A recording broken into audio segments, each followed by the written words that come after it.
Salut à tous, c'est DJ Régis. Est-ce que ça what? Vous avez peut-être suivi mes aventures par rapport au Versatube que je suis allé chercher en Ardèche chez l'association DXS. C'était une belle aventure, mais avant tout une belle rencontre avec ces jeunes passionnés en événementiel. J'ai pu passer du temps avec eux, surtout pour la passation du Versatube, mais aussi pour découvrir leur association. Et ça me tenait à cœur de vous partager la découverte de cet asso avec vous sur la chaîne YouTube. Donc je vous laisse découvrir en images cette association qui se trouve donc près d'Annonay, vers Lyon, Saint-Étienne, dans ce secteur-là, et qui porte des projets que je trouve très sympathiques et qui ont une belle philosophie. Donc je vous laisse découvrir ça en images tout de suite. On joue depuis 2 ans, ça fait 2 ans qu'on est là. Ok. Depuis 2 ans, et puis l'asso pareil, à 2 ans, on l'a structuré et on l'a mis en place justement pour aller intervenir sur des événements un peu plus gros. Ok.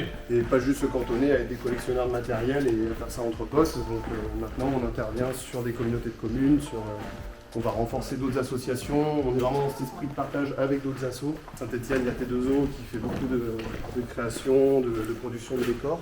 Okay. Et nous on les accompagne sur la partie technique. Ouais, on commence à créer petit à petit un maillage en fait avec plusieurs entités locales. Enfin, locales dans un rayon de, on va dire, Saint-Étienne-Lyon, Okay. peut-être Valence même. Et c'est en fait, on est entre ces 3 villes, on est à 1 heure à peu près de ces 3 villes, ce qui nous permet de pouvoir intervenir un peu partout. Et voilà le départ. Ah ouais. Il y a quelques années d'accumulation. Ah ouais, c'est beau là. Il y a une petite caverne. Ouais, c'est la Batcave, tu vois, faut y aller pour arriver à le trouver, le matériel. C'est incroyable. Mais pour tout passionné, c'est toujours un plaisir de. Ouais, c'est. Ah oui, ça C'est monstrueux. Ouais. Il y a de quoi faire. Ouais, donc il y a un petit chemin à faire pour Ouais, et donc ça, en fait, on le fait avec nos transpales. Et on a beaucoup de feuilles sur roulette, donc On a fait en sorte d'avoir un kit qui roule. L'inconvénient, c'est que ça remplit très vite les camions. Okay. Par contre, l'avantage, c'est que voilà, tu arrives sur prestation, Ouais. t'es tout sur fly, tout est bien massif, bien gros, ça résiste à tout. C'est propre et bien rangé, hein. Franchement. Ah bon, on a fait un petit rangement la semaine dernière. Mais c'est quand même jamais bien le bordel. Non, en fait, on peut pas, parce que là, tu vois, déjà niveau place, on est quasiment en limite de ce que le dépôt peut faire. Et puis voilà, dernière acquisition, Voilà. Je sais pas pourquoi j'ai acheté ça, mais je les ai. Maintenant, c'est des palettes, on a des coussins, des trucs, on a des projets un peu de construction. Ça, c'est un peu le fer de lance de l'assaut, ça va être l'Adamson, série 200. C'est un système de 97, Ok. point source.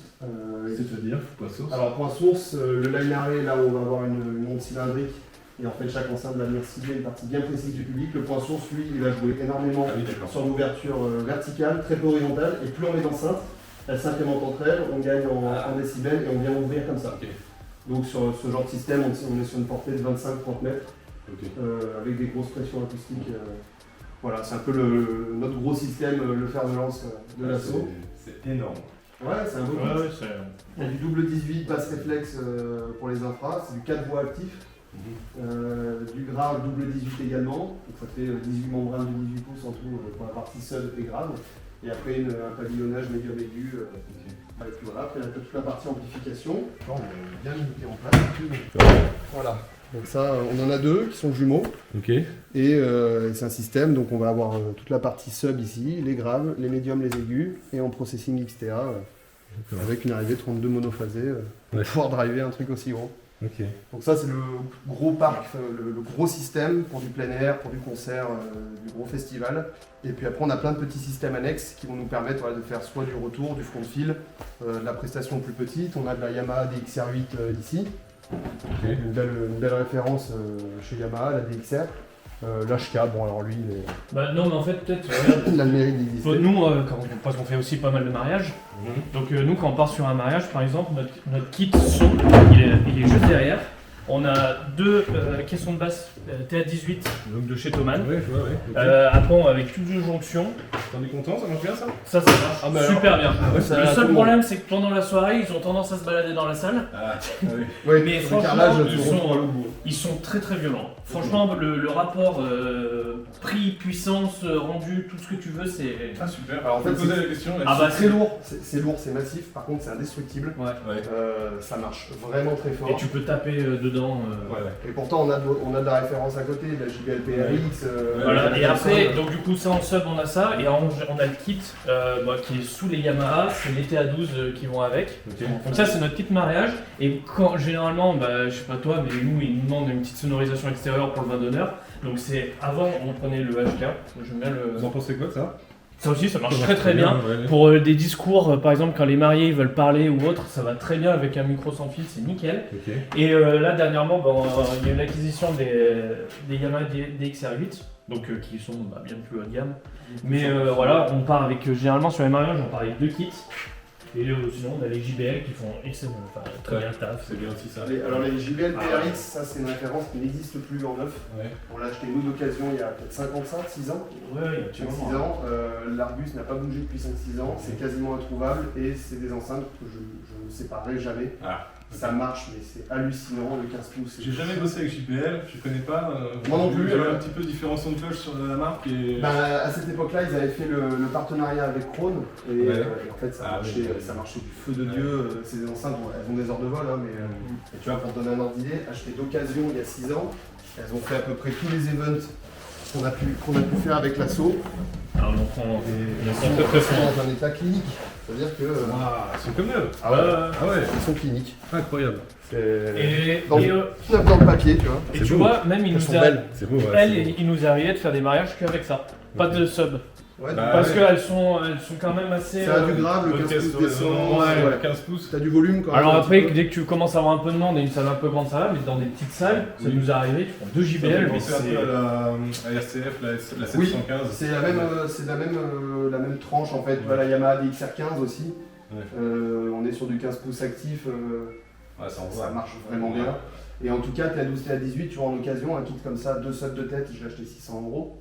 Et aujourd'hui, je fais toutes mes petites prestats avec ça. C'est littéralement, c'est ultra versatile. Par contre, voilà, faut pas avoir peur du poids, ni du volume, mais putain, c'est indestructible. Par contre, ça c'est actif. Tout est amplifié, ouais. Tous nos systèmes annexes, tout est amplifié. Amplifié aussi. Tout est amplifié sauf le Adamson. Excellent. En fait, l'idée, c'est d'avoir des kits que tout le monde, plus ou moins, peut utiliser sans grosses compétences en son. On gagne un temps fou et 18 pouces dans là-dedans. Ouais, 18 pouces, ouais. Ouais, de double. Si j'avais su, parce que moi, les petits 712, c'est quoi 705 AS là les... C'est 15 pouces, peut-être là-dedans. Ouais, c'est les 15 pouces. Tu vas avoir plus de punch. Lui, il va avoir tendance à être un peu mou, mais il est vite rattrapé par les TA12 qui en 12 pouces, elles sont très très nerveuses. Faut vite les calmer en console derrière. Par contre, les TA12, tu les écoutes pas juste comme ça, sans sub. C'est criard. C'est criard, ça arrache un peu la tête. Mais voilà, en tout cas pour la partie son. D'accord. En lumière, on a pas mal de choses, bien que le matériel va avoir tendance à régulièrement bouger en fonction de nos besoins. Là, sur 2023, on va s'attaquer beaucoup à du festival où d'autres assos veulent concevoir des événements. On va avoir du projecteur étanche de ce type-là. Je vais commencer par le moins rigolo. Et voilà, les projecteurs chantier. Alors, on peut aussi intervenir sur du BTP. Mais ça, c'est le genre de choses qu'on va utiliser dès qu'on a de l'éclairage de Barnum, du parking, en festival, du cheminement. C'est le genre de choses que pas beaucoup de gens ont. Et voilà, donc on a un kit qui est prêt à l'emploi. À côté, on a du Elation WPAR. Donc ça, c'est des projecteurs pas étanches, mais blanc chaud, blanc froid. Très très puissants aussi. Tellement puissant que je vais l'utiliser sur de la grosse serre en strobe ou en blinder. Tellement c'est violent. Donc tu as un ensemble de 10. Ou en architectural. Ou en archi aussi. Sur un tour d'un bâtiment, ça va très très bien. Le blanc chaud descend très bien. Même les mariages. Ah ouais, les mariages, ils aiment bien qu'on mette en valeur le site. Et donc du coup, on en met 2-3. La dernière fois que je m'en suis servi, moi c'est sur un mariage, ils avaient fait une petite arche. J'en avais mis 2 de chaque côté, ça éclairait de l'arche sur lesquelles les mariés passaient. Et c'est étanche? Non, pas ceux-là. Ceux-là ne le sont pas. Par contre, ils ont un blanc chaud qui descend très bas. On a vraiment quasiment l'effet sodium de l'éclairage public. Et ça, sur de la pierre un peu chaude. Ça fait vraiment un effet doré. Là, il y a un Barnum en 8x4. En fly case. Un chapiteau. C'est vrai? Ouais, d'accord, en fly. Ouais, en fly. Ouais, là, c'est les barres, et là j'ai toutes les bâches. Fly case. Tu vois, j'ai toutes les bâches. Ok. Les bâches plus élastiques. Ici, la partie structure en elle-même, on est repassé sur de la tri parce qu'on n'a pas de forte charge non plus dans le dégât, et puis on a un collet lui qui est en carré. Donc on est assez versatile là-dessus avec la black box et les trous de manchonnage. Le levage, on est chez VMB, 74 et 64, donc 250 et 150 kg. encore un peu de levage ici. Et voilà, donc on a ces pieds qui nous permettent de monter bien haut, notamment on reverra après les versatubes qui ont tendance à peser leur poids. Notre fonctionnement, nous, c'est que tous les câbles après prestation, on les sort, on les met sur râtelier. Et donc tout ça, c'est des fly cases vides qui nous permettent de transporter, de faire nos types de câbles en fonction de nos besoins. Les câbles, on commence à avoir un peu de quantité. C'est cool. Hein. Ça commence à faire un petit peu. On a de la Socapex, on a du 32 tri, du 32 mono, du multipair, plein de longueurs d'XLR, de modules. Il y a toujours ce gros débat entre est-ce que je peux utiliser du câble son pour faire la lumière et vice versa. Ouais. Nous, on applique cette logique où par défaut, j'ai que de la module, du câble son. Ok. Le câble son, je peux l'affilier à la lumière, sous réserve d'avoir du booster derrière. Mais je préfère fiabiliser le son parce que je sais qu'on va avoir des fois des bénévoles, des gens qui ne sont pas formés à ça. Si je leur mets et du DMX et du son, ils vont tout mélanger, je vais m'y perdre. Donc par défaut, j'ai de la module. Jusqu'à maintenant, ça se passe bien. Et sur l'expérience de terrain, ça. Sur l'expérience de terrain, pas de. En fait, la grosse différence, ça va être l'impédance, la résistance du câble. Le 110 ohms DMX, alors il y a ça et le blindage aussi. La module est blindée aussi. Sur des petites longueurs, on s'en sort. Ouais, Et des petites longueurs, c'est jusqu'à 20-30 mètres. Oui, ça va. Ouais. Donc voilà, sur un linéaire, sur un pont, sur une scène, avant d'avoir des longueurs de 20 mètres, t'as le temps de voir venir. Derrière, on a un petit peu de quincaillerie aussi, du pied d'enceinte, du pied micro. Ça, Gravity, pareil. ça c'est vraiment pour du mariage. Oui. Et ça, c'est vraiment le genre de choses que je conseille à tout bon prestataire d'avoir. Ça peut être en pied d'enceinte, ça peut être du pied de levage, on a des platines pour mettre dessus et en fait là, on vient fixer dessus nos Tu fixes nos tes billes. liens. Hop. Et après, En fait voilà, on vient les installer comme ça, on se lève, et on vient ça sur avoir la base, voilà. et on a une lire Ah, c'est dessus. top. Et tu C'est peux lever, pratique. tu lèves à plus de. Lèves à 2,50. Ah oui. Ah oui. Ouais, t'as le temps de voir. Et ça, notamment pour le vin d'honneur aussi en mariage. On met les deux petites Yamaha dessus. Ouais. Et ça fait super propre, super clean. Tu Oui, fais c'est passer le câble long, tu mets un. C'est. Et le barnier, c'est c'est nickel. un truc qui est massif, qui est quand même bien costaud. Là, on va avoir du Sun Strip. Bon, tu connais Ouais, ce genre de produit. Là, on a de l'écran Stumfle, donc c'est des écrans avec qui se déplient, Ok. avec une toile qui vient se boutonner dessus. Ah oui, je vois, ok. Donc ça, c'est les Stumfle en 4 tiers. Là, c'est la mise en place. Pour le mariage, je trouve ça trop loin. C'est lourd. Ouais. Ouais. C'est lourd, par contre, c'est extrêmement costaud. En fait, pareil, on a cette logique d'avoir un truc qui est vraiment très très solide, qui est durable dans le temps. Et puis voilà, c'est des grosses armatures en aluminium, des grosses charnières, alors ça coûte un peu plus cher forcément. Et on a un 4x3 pour faire du cinéma plein air, pour avoir ce genre d'événement, et puis un 2x4 par 1.8 pour du mariage. Bien que sur du mariage, on va avoir tendance à utiliser plutôt la télé, Oui. qui est ici. Donc là, on a une 55 pouces Sharp avec en fait déjà le mât et l'embase lourde intégré dans le fly case. Donc j'ai fait un ensemble qui permet dès qu'on ouvre le fly d'avoir tout à disposition. On a juste à installer notre mât, mettre les vis et on vient fixer notre écran dessus. Ok. Donc sur de la petite salle en 55 pouces, ça marche bien, ça suffit. On a une belle résolution. Là-dessus, on a des mâts buffets. Donc ça, c'est éclairage de buffet, tu sais, avec des sortes de tubes tubes alu un peu, anglais. Un petit Ce truc genre comme de ça. choses. Ah, ok. Et en fait, voilà, oui. c'est. Tu viens les manchonner. Ah. Et Il y a le petit en bas, ça. une petite Il y a planète. un petit spotlight dedans. Ouais, un petit Ouais, spotlight. C'est mignon ça. Ouais. Ça éclire juste ce qu'il faut. Pour le buffet dessert ou. C'est ça. Ouais. Des fois, ils ont des pièces montées, quand je peux pas mettre de machine dessus, qu'on est trop loin, que le faisceau va taper dans la tête des gens. J'ai ce petit éclairage d'appoint qui suffit.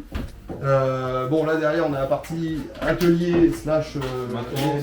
les conneries de Nicolas pour faire une laser Ok. au hasard. Donc, maintenance du câble, du matériel. Ouais, c'est moi qui pète les plombs. Voilà, j'avais un laser qui traînait, je l'ai mis sur un robot. Ah, c'est toi qui l'as Ouais, fabriqué. Ah ouais. je m'amuse des fois à assembler ce genre de choses. Ça, c'est incroyable ça. Ah, et t'arrives à programmer. Ouais, bah elle a marché pendant un temps, après j'ai eu d'autres machines donc j'ai récupéré ces pièces, mais ouais. Ah, tu touches un peu quand même là. Ouais, je suis électronicien de métier et mon métier la semaine c'est technicien SAV Lumière chez un gros prestataire Ok. événementiel, donc c'est voilà, c'est un truc qui me parle. Là on arrive sur la partie projecteur étanche. Alors ceux-là ils sont en vrac mais normalement ils sont dans leur petite housse par 4. Ok. Et en fait ça c'est donc on a du Coemar, Parlight et du full color. de chez Starway, donc projecteur étanche RGB. Ouais. Donc ça pour l'architectural, j'en avais marre en fait d'acheter du projecteur AliExpress en plastique, tu vois, genre typiquement ce genre de choses. Ouais. Et en fait les mariages ils arrivent à me les piétiner, même sur des prestations événementielles ou du festival. Ils les détruisent, ça prend l'eau, ça se détruit. Là c'est en fonte d'aluminium, c'est indestructible. Ouais. Voilà. Donc, T'es aux normes au niveau de la flotte ouais, pas c'est de- IP65. Ceux-là aussi sont IP65. Il n'y a jamais donc, de soucis. Et pourtant, ils ont pris. On avait un festival de reggae il n'y a pas longtemps où on nous les a loués. Ils ont pris 2 jours d'orage d'été dans la tronche. Et ça, c'est du vrai équipement parce que tu vois souvent des clients qui disent ah bah ouais, mais on me propose. J'ai contacté un DJ, puis il me propose de faire la prestation lumière extérieure gratuite. On n'a rien sans rien. C'est toujours pareil. Surtout que c'est ce qui prend le plus de temps. En plus, Installer. Ah oui, Très, très Parce qu'il faut tirer du câble, parce que c'est super. Enfin, c'est vraiment le plus long à faire. Hein. En fait, il y a 2 typologies. Il y a vraiment, soit on achète du projecteur sur batterie, on y met le prix. Batterie, Bluetooth, avec toutes les applis, les machins, le truc, mais ça coûte très cher. Soit on achète du sur batterie chinois, dans 2 mois c'est terminé. c'est ça. Nous, on est parti du principe qu'on va acheter du lourd, du chiant à mettre en œuvre. Par contre, c'est indestructible. C'est vraiment. Et puis tu vois, sur ce genre d'installation, on a un repontage mâle-femelle qui se fait. Et après, j'ai ce genre de câble hybride. Donc ça, je le conseille pour la lumière, absolument pas pour le son. Oui. Parce que parasitage. Oui. Par contre, pour la partie lumière, en fait, on a des sections de 5 mètres. Et tous les 5 mètres, on vient mettre un projecteur. Et on pompe mâle-femelle, avec de la prise étanche. Et ça, tout est gros et massif, mais tout résiste bien dans le temps. Voilà. Donc c'est un peu notre dynamique. Quoi. Ici on a la partie vidéo slash micro HF visiblement avec du vidéoprojecteur. Ça par exemple ça va être un vidéoprojecteur de 7000 lumens. C'est un peu notre projecteur avec lequel on va faire un peu de mapping vidéo. Ah ouais, gros. Et en fait ici on a toutes les optiques en fonction du type d'écran, de la distance de shoot. Donc on a de la courte focale, de l'optique longue. Ça nous fait un bel ensemble aussi. 7000 lumens, ça suffit pour projeter en plein jour? Non, ça marchera pas en plein jour. Il faut quand même avoir une salle un peu obscure. Ouais. L'extérieur, faut pas d'éclairage public. 7000 lumens, t'es sur la limite Ouais. avant d'arriver à faire quelque chose. Tu vois, sur le 4x3, on veut faire un cinéma plein air, faut vraiment pas qu'il y ait de lumière autour pour avoir quelque chose. Ouais. Et en fait, en fonction de l'utilisation, on a après ces optiques, un peu comme en photo en fait. Ouais. Et on vient la plugger dessus. D'accord. Pour faire ce qu'on veut.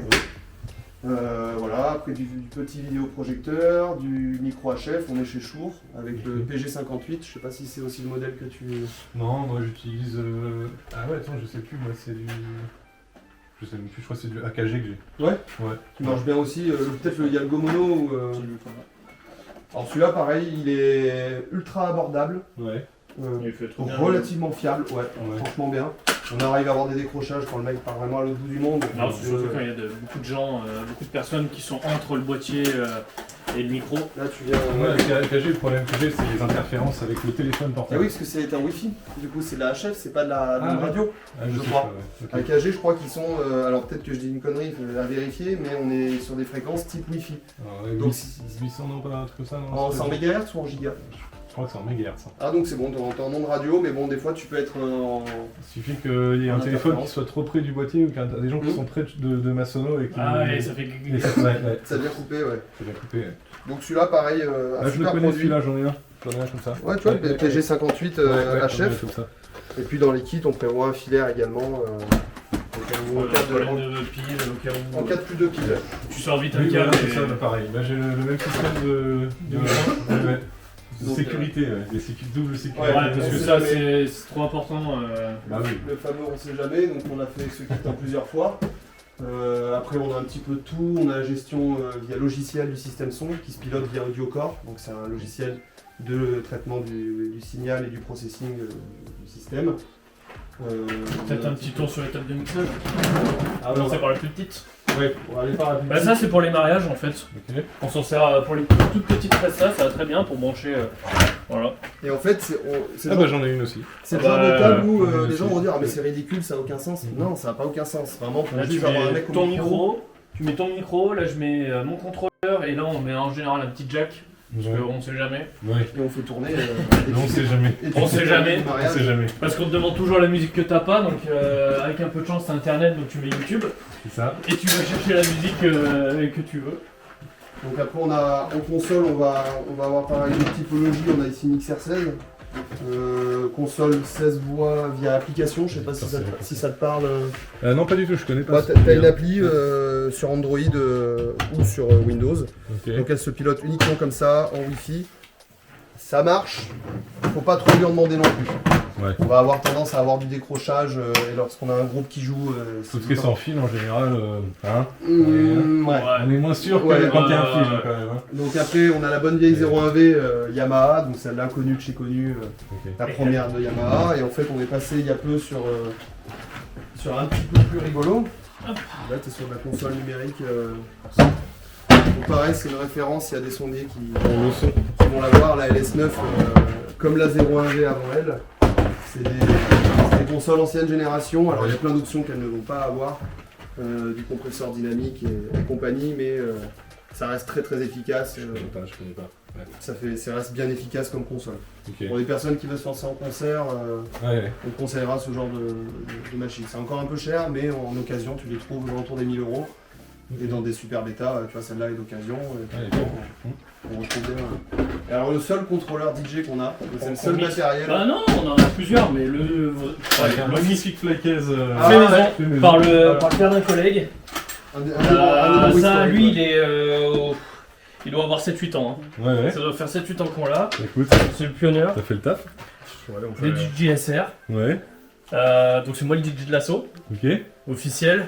Après DJ c'est un grand mot. Ouais, non mais. Parce que mon plus gros du travail c'est faire ça. Ok. Pas mentir. On sent que les mecs sont plus techniciens qu'autre chose. Ouais, en donc, fait, voilà. C'est pas notre cœur. Mais de métier. bon, écoute, Ça marche. Ouais, ça marche. Hein. Ça, c'est de la petite lyre AR AFX. Alors, pareil, elle va être très connue. Je pense qu'il y en a plein qui vont la reconnaître. Ouais. En plus de pas être très très cher, on est aux alentours des 400 € par machine. Ok. Ça marche super bien, très rapide. Combien de watts? C'est une 120 watts LED. dedans. Non, une lampe. Ah, c'est une lampe. C'est une lampe Ah R. oui, ça envoie, oui. Ouais. C'est des AFX avec Britex. Ça a été les premiers à sortir une lampe de toute la série des R. Donc à l'époque on attaquait sur du 2R qui était déjà énorme comme machine. Là sur du R c'est ultra compact, on les sort littéralement tout le temps. L'assaut refuse que je les vende, donc je leur en laisse Ok. histoire Non, de mais faire. pour du mariage, nous on part pour du mariage par exemple, on part avec deux comme ça, et après ou deux wash ou du full color Ok. qui fait le taf. Voilà, bon, on a des wash zoom là-dedans, 19 x 15 watts zoom de chez AliExpress.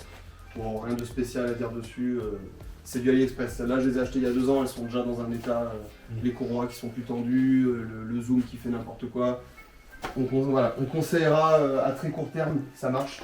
Ok. Ça Bon, fera donc pas toi un autre. qui suis cette fameuse aventure de ma lyre, parce que tous les mecs me posent des questions sur la chaîne YouTube, mais qu'est-ce que devient ta lyre? Ouais. Est-ce qu'elle en est? Tu m'as J'ai donné un entendu conseil l'autre fois, c'était? Alors le problème que tu avais, c'était que tu n'avais plus de pilotage en BMX. Ouais. Sur ce genre de machine, l'architecture est très simple. On a une carte d'alimentation, peut-être un ballast lorsqu'on a une lampe, Ok.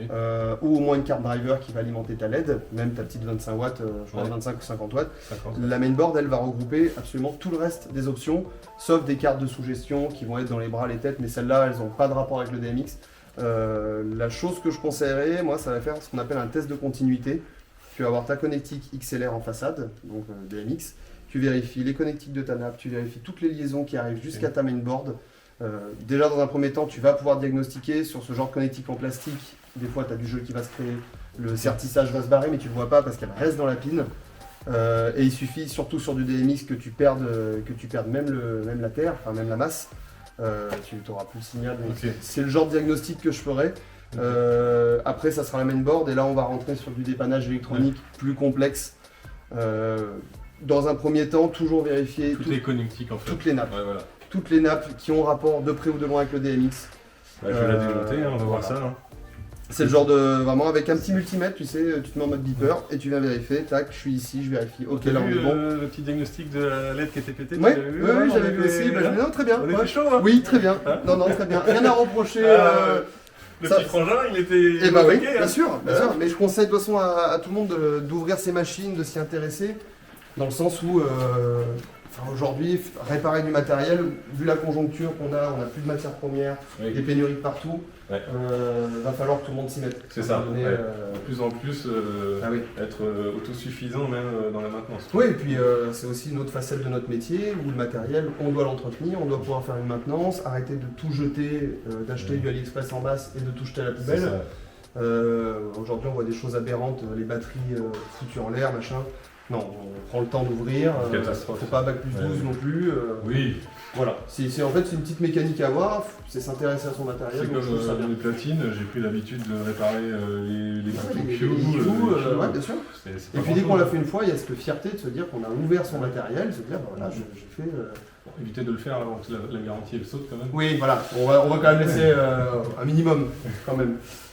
Et puis bon, on va attaquer dans le dur, je crois. C'était donc la découverte de cette association en images, l'association des XS, composée donc de ces 6 membres. Je tenais à vous remercier chaleureusement les gars, chacun d'entre vous, pour votre accueil, pour ce partage de très passionnant et très intéressant de divers horizons, de divers savoir-faire que vous composez tous les uns les autres. Ça fait vraiment une belle équipe. Je vous souhaite une très bonne continuation dans les projets que vous entreprenez. C'est vraiment chouette. En tout cas, moi, ça m'a beaucoup touché de vous rencontrer et de passer du temps avec vous, et puis d'avoir aussi ce petit côté, cette valeur affective avec le Versatube. Quand même, c'est un gros projet, et vous m'avez donné de très bons conseils, vous avez pris le temps de vous occuper de moi, donc encore une fois, merci beaucoup. En tout cas, je vous embrasse, et la chaîne YouTube également. N'hésitez pas à vous abonner, à laisser un petit like, et on se retrouve dans une prochaine vidéo. Allez, à plus, ciao!